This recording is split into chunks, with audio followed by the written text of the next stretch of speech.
On behalf of the Heisman Trophy Trust, and based off of information provided by Deloitte, we're pleased to announce the 4 finalists for the 2023 Heisman Trophy in alphabetical order.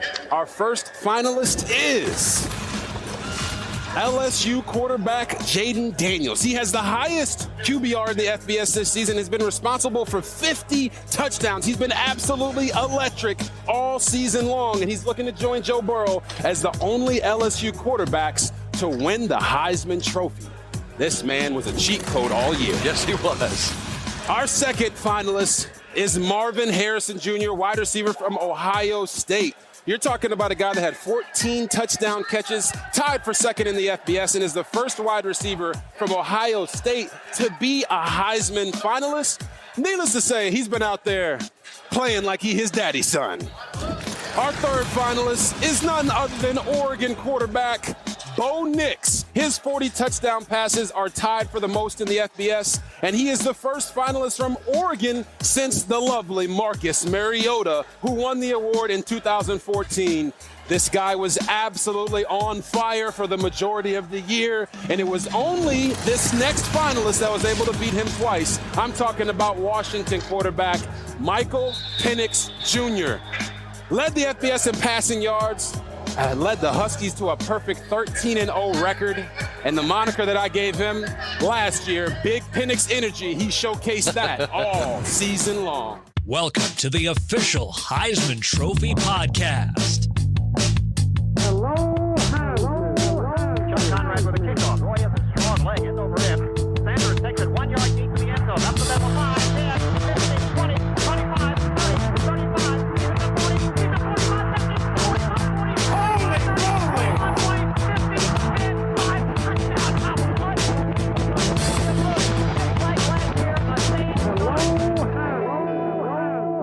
And the winner is... Here's your host, Chris Houston. Okay, I am fired up because it is Heisman week. That was 2011 Heisman Trophy winner Robert Griffin III announcing the 4 finalists for the 2023 Heisman Trophy on ESPN's Monday Night Countdown. Those finalists will have a very busy week. They're going to be doing a lot of media obligations, and they'll get to New York on Friday. That's when we're going to grab them and talk to them, and we're going to have a very special podcast featuring just the Heisman finalists coming out either late Friday night or early Saturday morning. So with the Heisman Trophy ceremony coming on Saturday night, starting at 8 p.m. Eastern on ESPN, this episode is going to be a little bit different than some previous episodes. We're not going to interview anybody. What we're going to do is kind of give you a Heisman Trophy ceremony primer. We're going to talk about how the vote works, history of the ceremony, some great Heisman speeches, and actually we are going to have a guest contribute to that segment. Former presidential speechwriter and current Atlantic magazine writer David Frum will be commenting and giving us his expertise on what makes a great speech. But first, with our 4 Heisman Trophy finalists for 2023 set, and incidentally 2 of the 4 finalists, Marvin Harrison Jr. and Jayden Daniels, have both appeared on the official Heisman Trophy podcast this year, and we like to think it brings a little bit of good luck. So let's get the show rolling by asking this question. What exactly is a Heisman finalist? It's a question as old as time. It has vexed generations, like the origins of Stonehenge or the pyramids. We can put a man on the moon, but as a sports nation, we still have trouble defining exactly what is a Heisman finalist. Of course, I'm kidding slightly, but I'm also here to help. At its core, a Heisman finalist is an NCAA college football player who receives an invitation to attend the annual Heisman ceremony held in New York City each December. Whether that player shows up or not, he is considered a finalist. When was the first Heisman finalist, you ask? 1982. Yep, our 2022 ceremony year was only the 40th anniversary of our first Heisman finalists, even though the trophy dates back to 1935. Prior to 1982, only the winner of the Heisman was invited to New York, days after the winner was announced. So there was no such thing as a Heisman finalist before 1982. There were countless amazing Heisman runner-ups and third-place finishers prior to 1982, guys like Anthony Davis in 1974 and Joe Theismann in 1970, and many winners who also placed in the top 3 or 4 in other years, but none are considered finalists. Sorry, Joe. But starting in 1982, multiple candidates were invited to take part in a live TV show that accompanied the announcement of the winner. Herschel Walker, John Elway, and Eric Dickerson were the first Heisman finalists. Now that's a pretty impressive group, even though Elway did not attend the ceremony. Here's the winner's announcement from that year, 1982. It's now a great pleasure to announce the winner of the 1982 Heisman Memorial Trophy from the University of Georgia, Herschel Walker.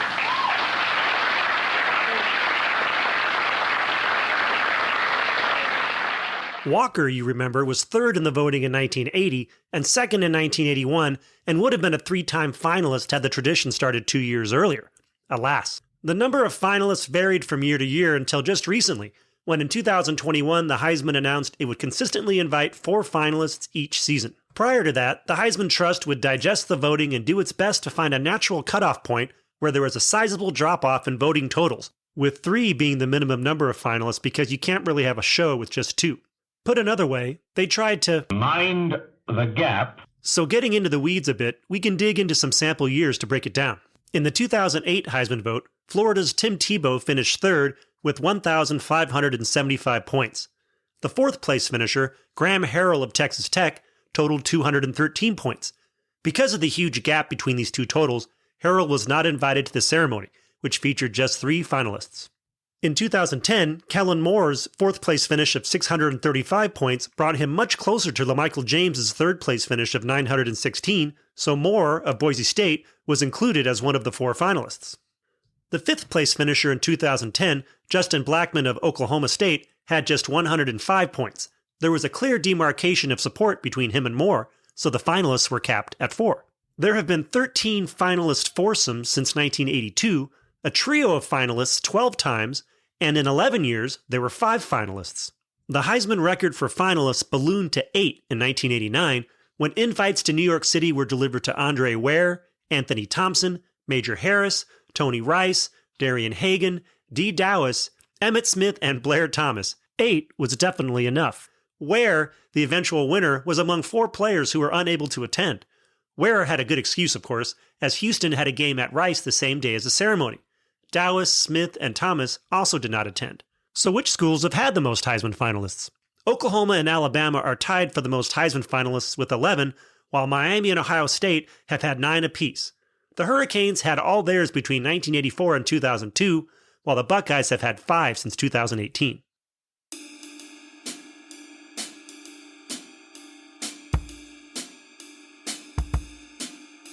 Now that we know how the vote works, let's look into a little history of the vote itself. When Jay Berwanger won the first Heisman in 1935, there was only 65 electors. Like today, a first-place vote was worth 3 points, a second-place vote was worth 2 points, and a third-place vote was worth 1 point. Of course, at this point, the Heisman Trophy wasn't even called the Heisman Trophy. The telegram that Berwanger received from the Downtown Athletic Club invited him to New York City to receive an award for being the most outstanding player east of the Mississippi River. It wasn't until the following year that they renamed the trophy the Heisman Memorial Trophy after John W. Heisman, the Downtown Athletic Club's director who had just died that year. So technically, Larry Kelly, the second Heisman Trophy winner, was the first one to receive a trophy that was named after John W. Heisman. Okay, back to the voting. The Heisman caught on fast with the college football world to the point where just 4 years after it was first awarded, Nile Kinnick of Iowa said in his acceptance speech that, quote, "Every football player in these United States dreams of winning this trophy." By that point, the number of voters in the Heisman electorate had increased to 700, and they were distributed across 5 regions: the Far West, the South, the East, the Midwest, and the Southwest. By 1948, when Doak Walker won the Heisman, the number of electors increased to 900. Some of the early landslide wins include 1942, when Georgia's Frank Sinkwich beat Paul Cavernali of Columbia by over 800 points. In 1943, Notre Dame's Angelo Bertelli had more points than the 8 players who finished behind him. And in 1949, the largest man to ever win the Heisman, Notre Dame's Leon Hart, beat out Charlie Justice of North Carolina by over 500 points. The closest vote prior to 1950 came in 1944, when Ohio State's Les Horvath beat out Glenn Davis of Army by just 125 points. That was the slender margin that prevented Army's Mr. Outside from being the first 2-time Heisman Trophy winner. He finished second the following year to his teammate, Mr. Inside, Doc Blanchard, before finally winning it in his own right in 1946. The number of electors, which had hovered around 900 for several years, ballooned up to 1,222 in 1952. It stayed in that range until 1976, when it dropped to 1,050, and it stayed at 1,050 until 1988, when it dropped to 917. Every vote since has had between 917 and 929 voters, contingent upon the number of past winners who were alive. And before those vote totals dropped below 1,000, the year with the biggest landslide was 1968.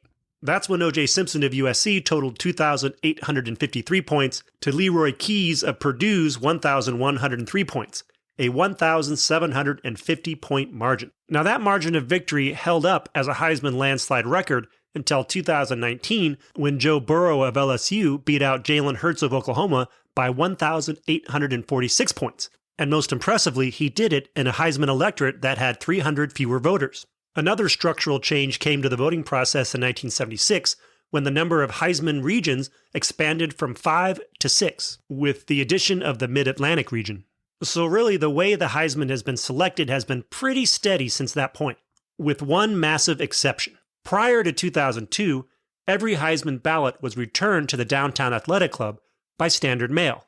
Because the Heisman is awarded in early December, that meant that in order to ensure receipt of the ballots before the deadline, the ballots had to be postmarked before some games were being played. And this resulted, no doubt, in a few instances where some late games might have had an impact on the outcome of the Heisman Trophy vote. The best example of this probably came in 1974, when USC's Anthony Davis had a monster game against Notre Dame on November 30th, but this was after the voting deadline had already passed. So Ohio State's Archie Griffin won his first of two Heismans with 1,920 points to Davis's 819. There's also another interesting example that lives on in Heisman lore that didn't cost a player the Heisman, but rendered a legendary game kind of irrelevant to the vote. I'm talking about Doug Flutie of Boston College when he threw his dramatic Hail Mary to beat Miami at the end of the 1984 season. With it being such a dramatic and amazing play, the story that we often hear is that this won Doug Flutie the Heisman, but the votes were already in. So Doug Flutie didn't need the Hail Mary to win the Heisman. He had already won it. And he won by nearly 1,200 points over Keith Byers of Ohio State. It makes you wonder, if that game had happened before the votes were due, would he have won in the greatest landslide in Heisman history? Whatever the case, by 2002, email had become a fact of life in the world. And so Heisman voters had that option to send their ballots in by email. Now, there were still some people who didn't use email at that time, so there was still the mail option. But in 2007, email became the only option. And as a result, there's just a tiny percentage of Heisman voters every year who vote before the final games are done. Although technically, every Heisman Trophy voter that exists votes before the final games are played, because the Army-Navy game is always played on the same day that the Heisman is awarded. Okay, let's very quickly go into some Heisman voting records. We've already mentioned Joe Burrow's record landslide in 2019, but Burrow also holds the record for the most points as a percentage of possible points, with 93.8%, and he also has the record for most ballots named as a percentage of total ballots at 95.47%. So basically, Joe Burrow in 2019 is the gold standard for Heisman landslides. But what about the closest Heisman votes? In 1961, Ernie Davis of Syracuse won by just 53 points over Bob Ferguson of Ohio State. That mark held for 24 years until 1985, when Bo Jackson of Auburn beat out Chuck Long of Iowa by just 45 points. Now that record also lasted for 24 years until 2009, when Mark Ingram of Alabama beat out Toby Gerhart of Stanford by a remarkable 28 points. So a slight shift in just a handful of ballots would have given Toby Gerhart the Heisman for Stanford and prevented Alabama from winning its first. So that just about wraps up a little history of the Heisman vote, and I'm kind of curious how this year's vote might wind up in the pantheon of Heisman finishes. Hey guys, this is Barry Sanders, the 1988 Heisman Trophy winner, and you are listening to the official Heisman Trophy podcast. Hey college football fans, tickets to the 2023 Heisman Trophy Dinner Gala are now on sale. The event takes place in New York City on Sunday, December 10th, the day after the Heisman Trophy ceremony. The guest of honor for the gala is the 2023 Heisman Trophy winner, as well as the 50th anniversary winner John Cappelletti, the 25th anniversary winner Ricky Williams, and the 10th anniversary winner Jameis Winston. Plus, we'll also be honoring the 2023 Heisman Humanitarian Award winner. Just go to Heisman.com to purchase tickets and witness Heisman history. Take an even deeper dive into Heisman lore by going to Heisman.com, home to all things Heisman, including news, bios, and the latest on all the winners, plus updates on the Heisman Trophy Trust and its charitable mission. It's the A to Z for everything Heisman, from Alan Amici to Danny Werfel. We really need a Heisman winner whose name begins with Z.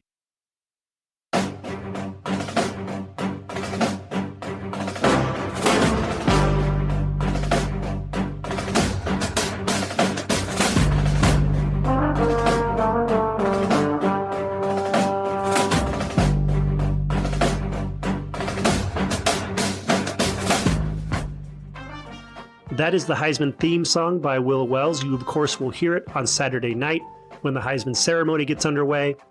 You know, it's quite an event, the Heisman Trophy ceremony. Sometimes it's full of drama. Sometimes it's merely a celebration of the winner, a coronation, if you will. But it's always great to see all the finalists there dressed in their best, representing their schools along with their coaches in most cases. In general, this culmination of Heisman Week has become interwoven into the fabric of college football. It's something we do every year, and it's just a great tradition. And you know, like most traditions, it's something that has evolved over time. So let's look at that. Let's look at the history of the Heisman Trophy ceremony. Now, if you're listening to this podcast, you're eagerly anticipating the crowning of the 2023 Heisman Trophy winner this weekend.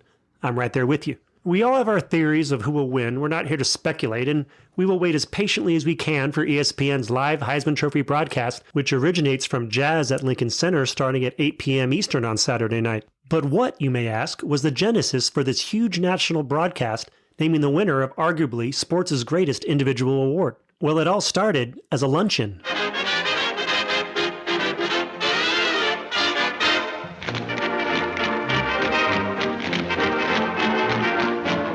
As most of you probably know by now, in 1935, the University of Chicago's Jay Burwanger became the first winner of the Heisman. Back then it was called the Downtown Athletic Club Trophy. A year later, the 13.5-inch statue became known as it is today as the Heisman Memorial Trophy. Burwanger found out he was the winner of this brand new award on November 29th, but he wasn't in New York until December 10th for the midday affair that was to honor him. He later said the biggest thrill of winning the award was getting to fly in an airplane for the first time en route to Manhattan. As thrills go in the 1930s, that was pretty swell. For the next 4 decades, Heisman winners were pretty much honored in the same way. The winner was announced in late November or early December, following the annual Army-Navy game, with the Heisman Trophy presentation typically 7 to 10 days later. Not until 1977 was the announcement made on the same date as the trophy given, when Texas's Earl Campbell was named the winner at the end of an hour-long CBS special. And it wasn't just your run-of-the-mill special, it was a variety show. And I don't know whose idea it was, but I'm here for it. Here is the drag, see how it goes, down on the heels, up on the toes. That's the way to do the varsity drag. Yes, that is Farrah Fawcett doing a song and dance at the Heisman Trophy ceremony in 1977. The show featured a weird mix of celebrities and sports figures. And in addition to announcing the Heisman Trophy winner, they also announced the winners of the other major awards in college football. Here's 1956 Heisman Trophy winner Paul Hornung with Mr. October, Reggie Jackson of the New York Yankees. I think they're getting bigger every year. I don't think I'm going to argue with that, are you? That's why I'm an ex-football player. Yeah, you can still hit that. The low, fast one. Who could, 36 home runs in a World Series? Forget it. Go on, Reggie. He's a good baseball player, but he quit. He was a high ball drinker and a low ball hitter. Jay Burwanger was on hand to give the Heisman to Earl Campbell. And now to announce the winner of this year's Heisman, we have someone very special here with us tonight.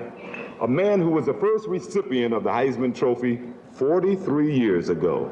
Ladies and gentlemen, Mr. Jay Burwanger.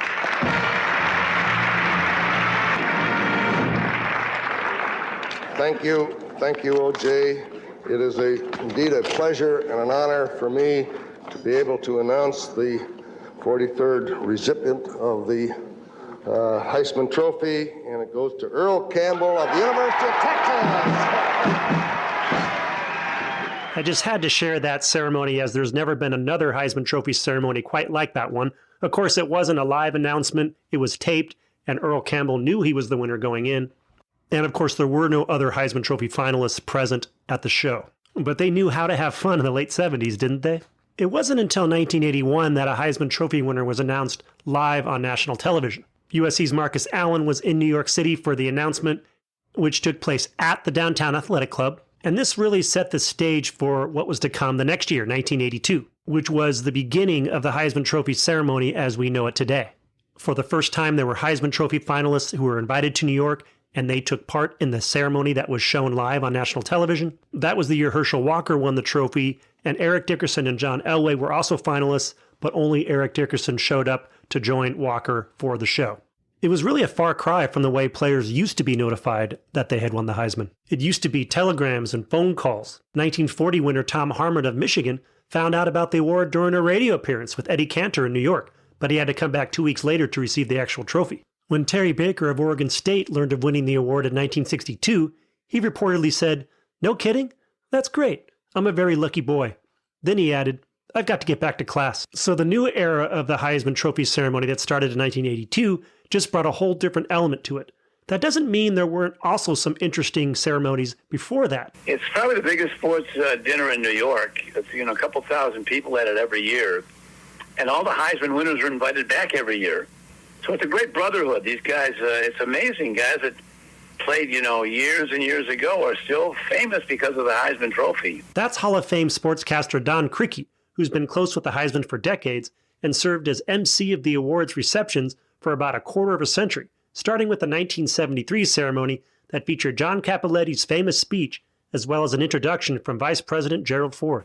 Well, the first one I was at was in 1973, and when John Cappelletti won, it was a very, very emotional dinner because John's younger brother, Joey, who was sitting at a table right in front of the dais, was critically ill with cancer. And John gave a speech that was very heart-moving. He dedicated a season to his brother, Joey, and won the Heisman. And the room was just floored by the emotion of the whole Cappelletti family and what John was going through, and of course what his brother Joey was. And I thought to myself, I was emceeing the dinner, who could follow up on this?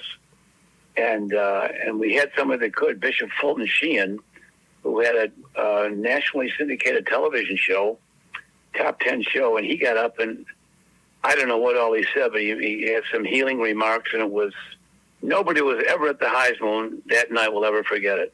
Listening to Criqui recall it, the Heisman galas were an almost who's who of mid-century American sports pop culture, with sports celebrities like Yogi Berra, Jim Brown, Bear Bryant, and celebrities like John Wayne in attendance.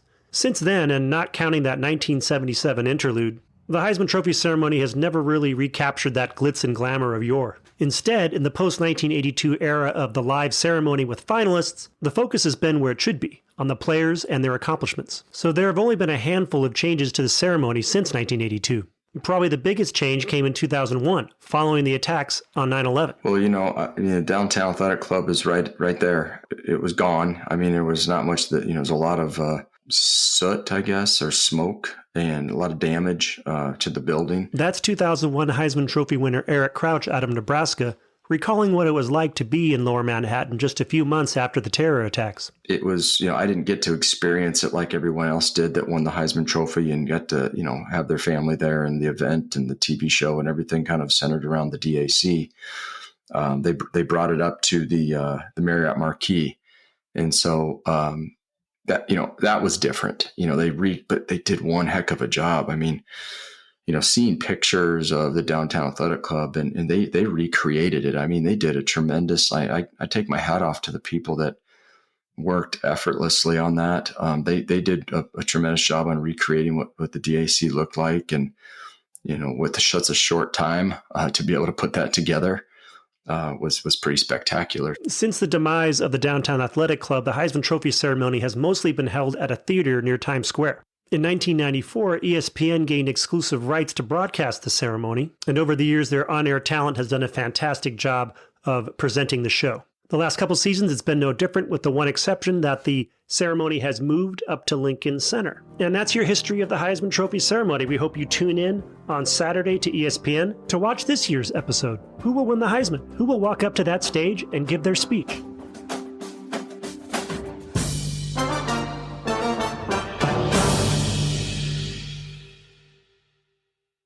Speaking of speeches, there's been some great Heisman acceptance speeches over the years, which, if you think about it, is kind of amazing because these are football players, very young men who haven't really been trained in the arts of writing speeches, much less giving them.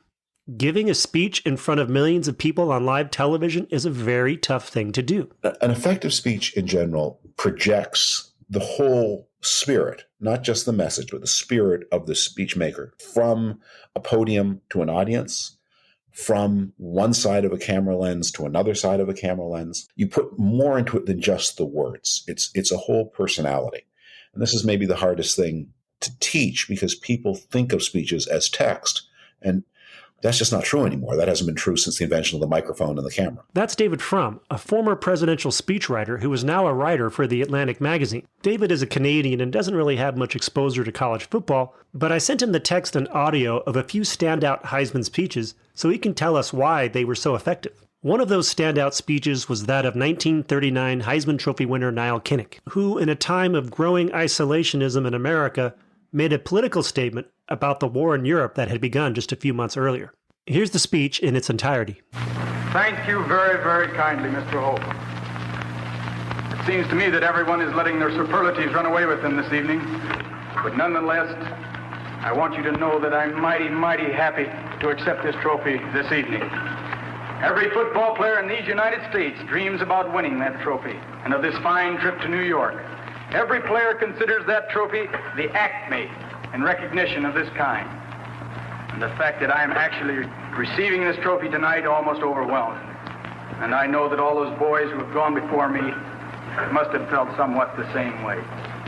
From my own personal viewpoint, I consider my winning this award as indirectly a great tribute to the new coaching staff at the University of Iowa, headed by Dr. Eddie Anderson,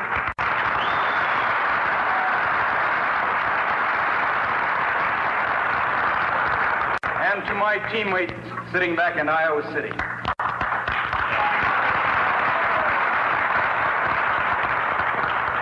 A finer man and a better coach never hit these United States. And a finer bunch of boys and a more courageous bunch of boys never graced the gridirons of the Midwest than that Iowa team in 1939.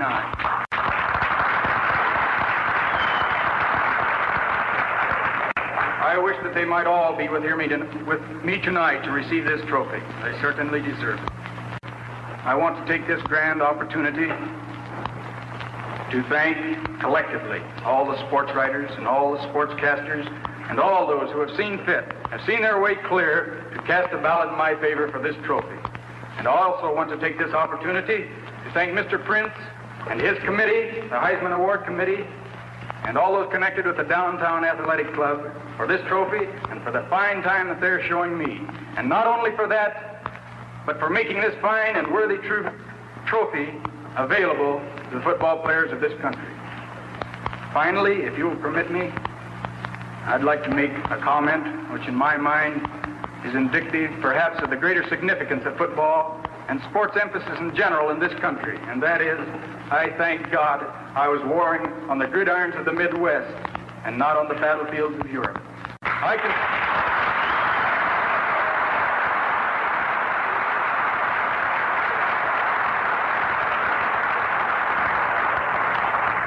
can speak confidently and positively that the players of this country would much rather struggle and fight to win the Heisman Award than a croix de guerre. Thank you.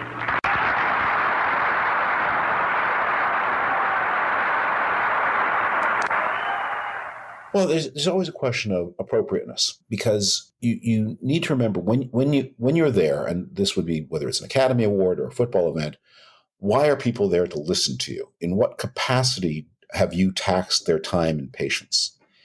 And maybe there's something you need to say, but maybe you also need to think, if they're here to honor me in one capacity and I tax their time and patience with something different, I'd better consider that, because I may be alienating half the room at a time and place when it's not appropriate to alienate them.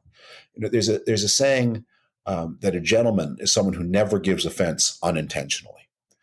So sometimes you need to shock people. Sometimes you say, this is something they need to hear whether they want to hear it or not. All right, so December of 1939, so Poland has been bombed to pieces.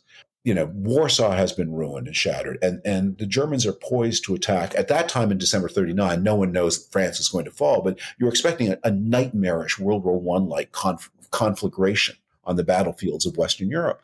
Like, is that really the point you want to make? And are you quite confident that the offense you're giving to some portion of the audience is worth it?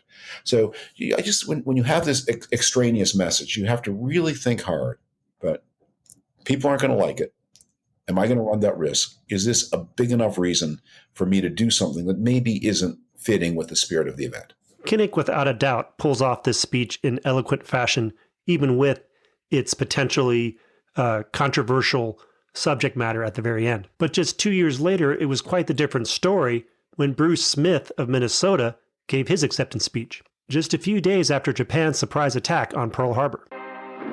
Mr. Chairman, Mr. President, and members of the Downtown Athletic Club, ladies and gentlemen, so much of emotional significance has happened in such a brief space of time that the task of responding on such occasions leaves me at a loss to assign relative values.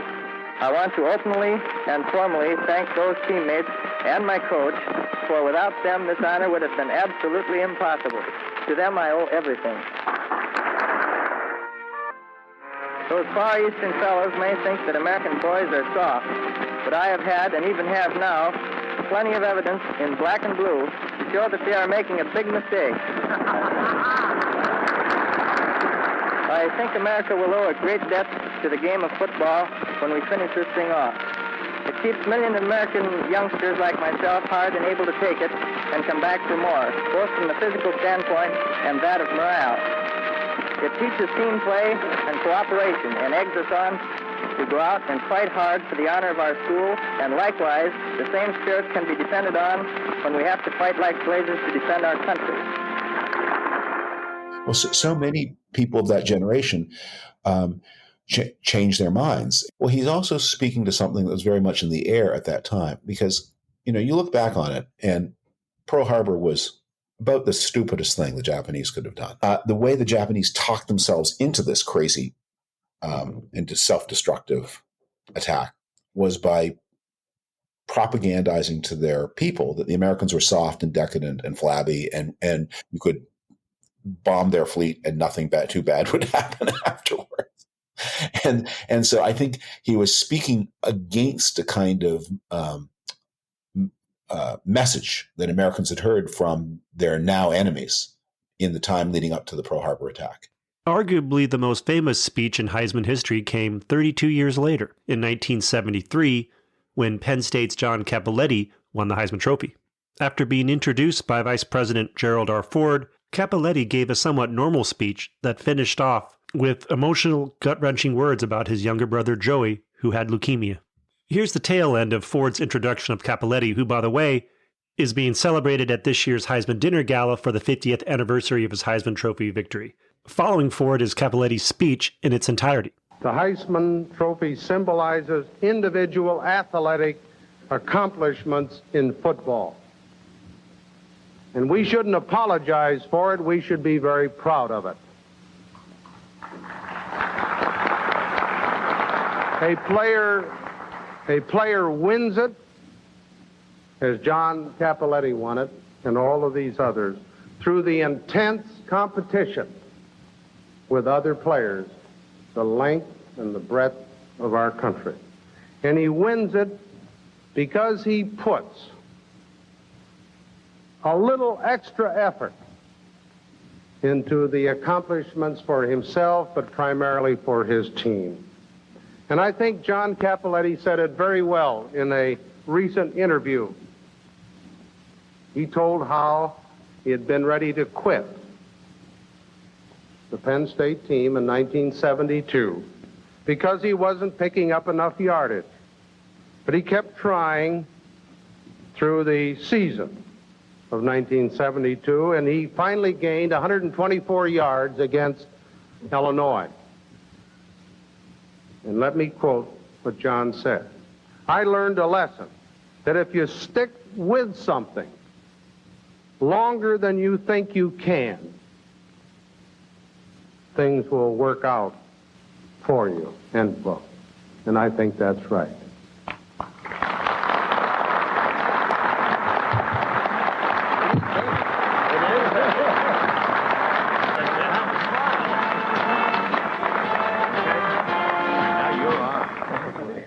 Don't leave it with A week ago, or 10 days ago, when the Heisman Trophy was announced, since then I haven't had too much time to think about what it has meant.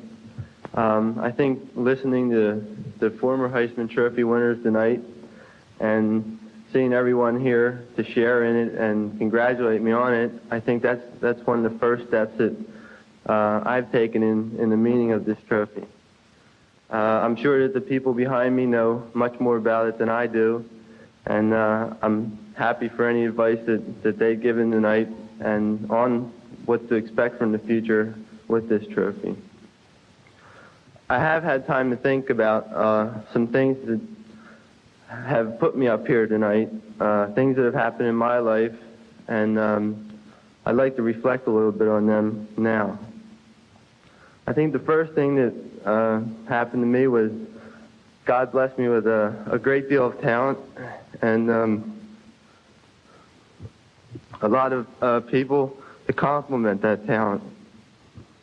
My family, as everyone's met, mostly I guess, they're just great people, and I'm very happy to have shared in my lifetime with them. My brothers and sisters, it's been wonderful. Just being with you the past few years, they've always been behind me, and I can't express that enough. My mother and father, there isn't a greater couple around, I don't think, and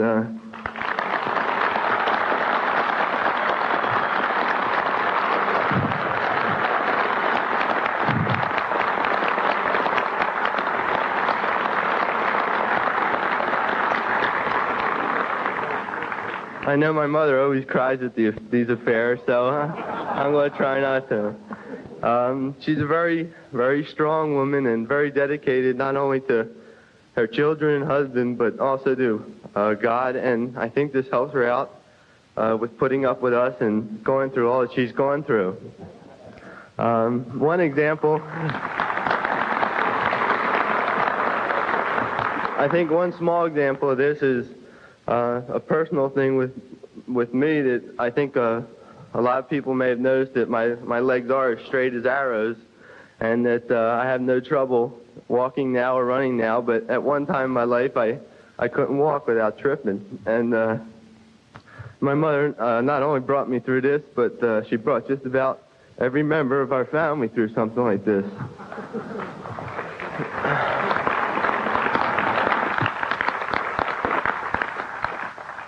My father's a very quiet man. He's been a great father to all of us.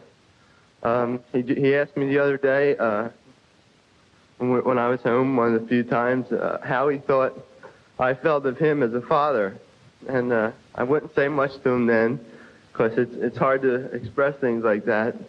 But there is no greater person and no person I have more respect for than this man.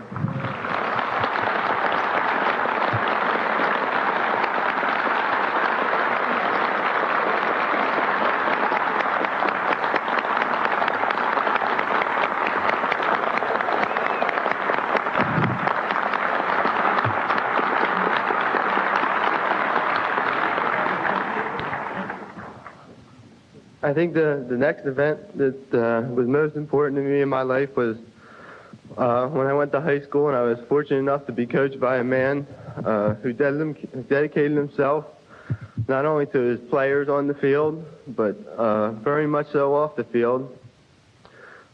He was a great lover of football, but he'd sacrifice anything for a teammate or a player when he was playing and when he was coaching. He passed away this summer, Jack Gottschalk, but I think in the 43 years that he was here on Earth, he did more for young people and people he was associated with than I think most of us get a chance to do in a lifetime.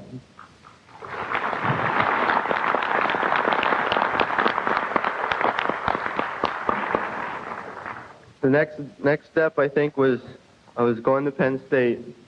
It was a hard decision, making a choice of colleges at the time. I didn't know that much about it. But I think one thing that swayed me was the man sitting to my right, and that's Coach Paterno. When I was being recruited, he came down to my house. I think he was not only on a recruiting trip, but he was looking for a good meal, an Italian meal.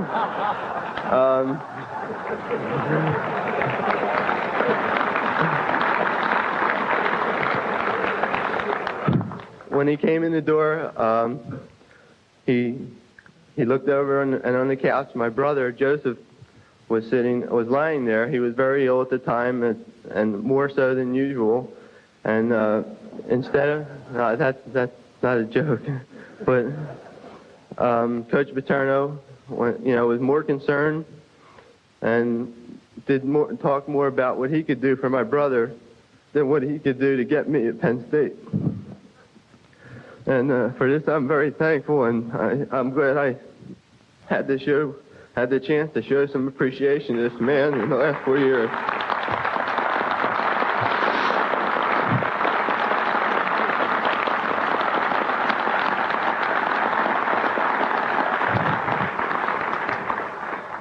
I think everybody here knows mostly about his coaching accomplishments at Penn State. His record is a great one, probably the greatest in the country. But he's carried on a great tradition at Penn State, I think, which started with Rip Engel. And he's more concerned with young people after they get out of school and while they're in school, what he can do for them to make better lives for them, not only on the football field, but in life itself. I think Vice President Ford said you can't compare life to a football game, but I think you can compare a football game to life. And this is what he's tried to show us in my 4 years there and in the years he's been there coaching and teaching. And I don't think there's a more dedicated man anywhere concerned with young people and a better teacher of life on and off the field.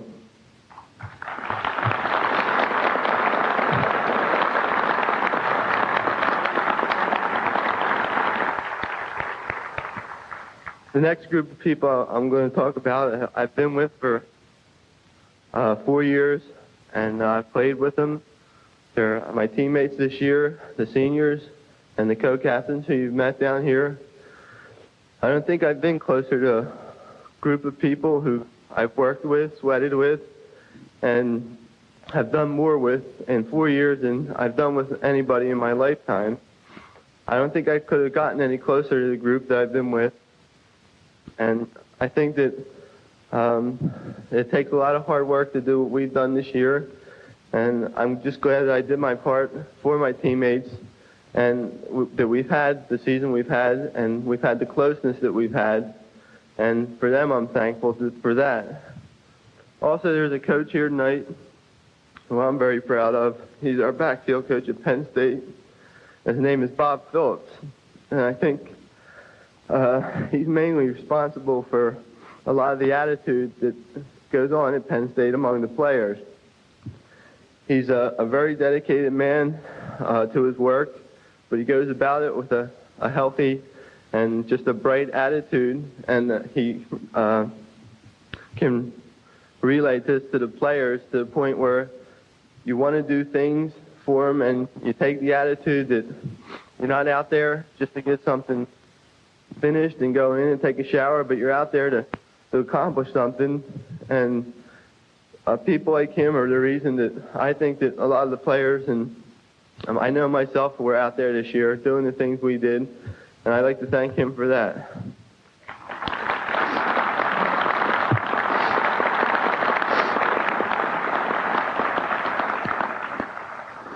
The next part, I'm very happy to do something like this. I thought about it since the Heisman was announced 10 days ago.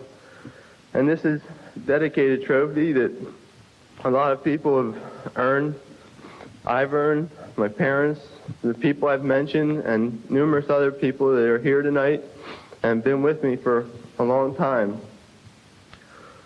The youngest member of my family, Joseph, is very ill. He has leukemia. And if I could dedicate this trophy to him tonight and give him a couple days of happiness, this is worth everything.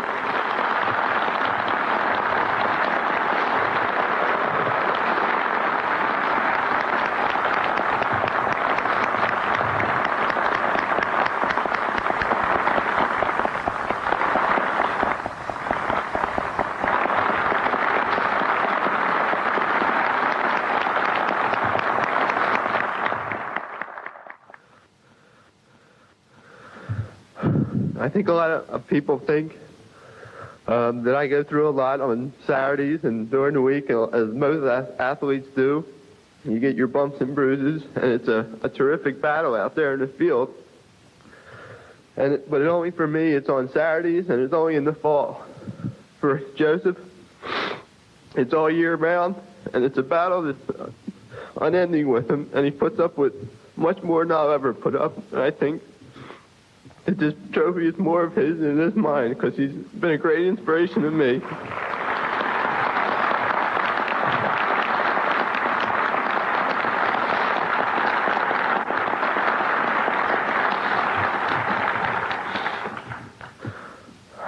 I'd just like to thank everyone here tonight for putting up with me.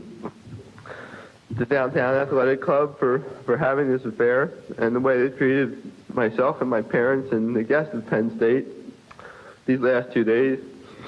I don't think I'll ever forget this night. Thank you.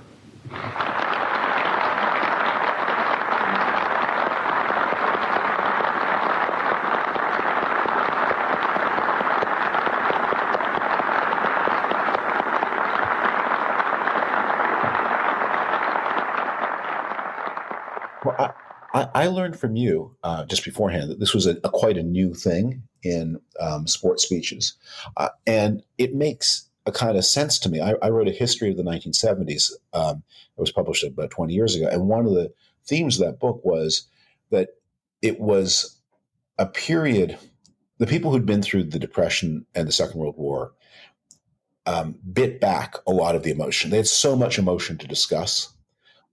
And there's a famous quote from Ernest Hemingway, I guess after the First World War, where he said that when you confronted what they had confronted, that words like glory and honor and sacrifice seemed cheap and hollow. And so there was a style, and everyone who's seen the series Mad Men can see people performing in this style of bite it back. Don't be too religious in public. Don't be too emotional in public. Don't show grief or joy too much in public. Just everything is kind of wry and restrained and sardonic. And generations shift, and then generational styles change. And suddenly in the 1970s, we have this opening. It would have been very familiar to people of the 1870s, by the way, but very strange to people of the 1930s and 40s. We have this opening where emotion begins to flow again. And the power, I think, of that speech is when you read it, he doesn't say that much. But when you hear it, you can hear how much feeling there is behind what is said. And that's an example of how the whole person can add so much to a text that maybe on its own face, you wonder, why did this have the effect it did? I asked Frum what makes these kinds of speeches so powerful. Why did they stick with us? Why are they ingrained in our memory? Well, I confessed to you earlier my general ignorance of sport, but my impression is that from a very early time, Americans formed cults of personality around baseball players. And more recently, they formed cults of personality around basketball players. And both of those sports are ones where you see the face while the person is on the field or in action. And also at their great, great moments, especially the hitter and especially the basketball scorer, they are acting seemingly alone. And in fact, the hitter is that most powerful of all scenarios, the man against the one against the many. There he is, facing a whole field of opponents, and he has his solo act. So that's very inspiring. A football player, of course, is all encased, face hidden, head hidden, body distorted, and he's part of a line against another line. And that's what gives the sport, I suppose, its tactical complexity. But it also robs the player of the individuality and makes him a little bit less of a focus of personality than a baseball or basketball player would be. And so these moments where they come out from behind the mask would be correspondingly powerful. In all my years of following the Heisman Trophy, one thing I've noticed is that in the days leading up to the Heisman Trophy, many of the winners are shy in front of media or they don't speak well.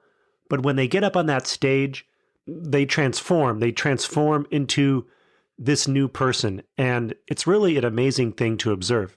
And I've always wondered how this happens so often at the Heisman Trophy ceremony.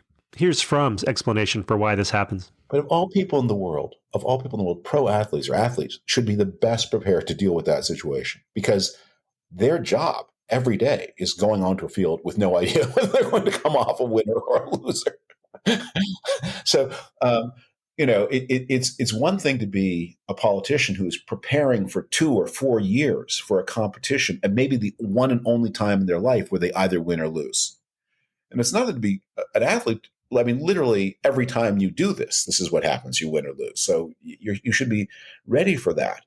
And so I would think an athlete would be well positioned to have the concession speech and the acceptance speech, both prepared, both ready, and be psychologically prepared to meet both contingencies. Well, coming up this Saturday night, the 2023 Heisman Trophy winner will deliver his speech in front of millions, and maybe, just maybe, it will be something we remember for a long, long time. Well, that'll do it for this week's show. We hope you enjoyed the deep dive into Heisman history. Special thanks goes out to Don Criqui and David Frum for their contributions to this episode. Be sure to check back on Friday night. We're going to have the 4 Heisman Trophy finalists on a special podcast. And if you have any questions you'd like me to ask them, you can reach me at pod@heisman.com.